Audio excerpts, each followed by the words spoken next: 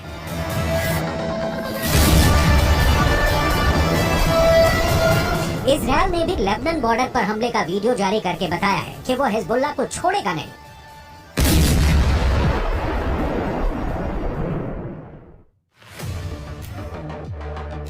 लेकिन अपनी ताकत दिखाने के लिए हिजबुल्लाह ने अपने वीडियो वायरल करने शुरू कर दिए हैं।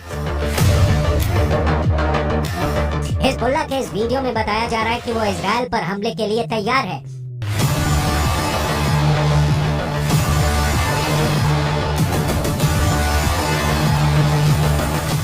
इस वीडियो में हिजबुल्लाह का मैसेज साफ है कि उसका अटैक ऐसा होगा जो इजराइल रोक नहीं पाएगा।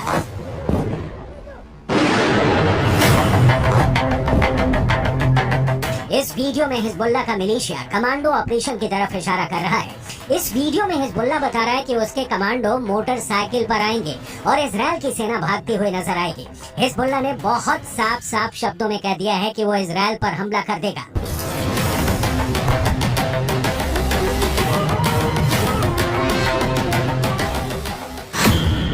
अगर इजराइल की सेना फिलिस्तीन के गाजा में घुसी तो वो उत्तरी सीमा की तरफ से इजराइल पर चढ़ाई कर देगा।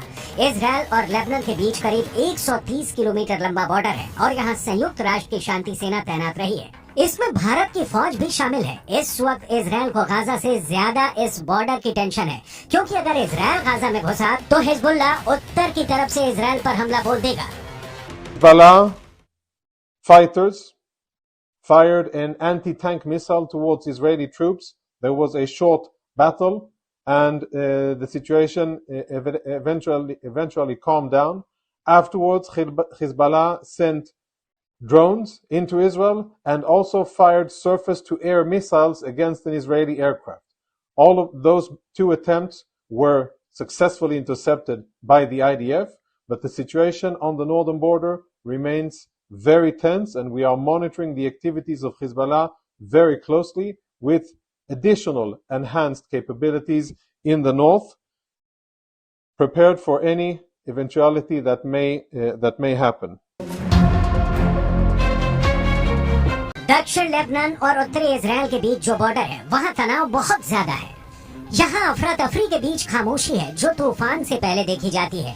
इसलिए यहाँ के लोगों को भी पता है कि बहुत जल्दी युद्ध का एपिसेंटर गाजा से निकलकर लेबनान तक पहुँच सकता है।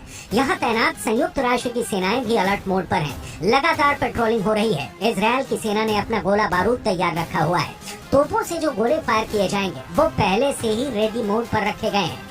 इजराइल की रिजर्व फोर्स भी आसपास के इलाकों में तैनात की जा रही है। ये हमवी गाड़ियां हैं जो लगातार यहाँ तक फौज पहुँचाने में लगी हुई है। 2006 के बाद इस बॉर्डर पर इससे ज्यादा तनाव नहीं देखा गया और अब हिजबुल्लाह की वार्निंग के बाद सबकी नजर ईरान पर भी है और उसके एक दोस्त सीरिया पर भी है।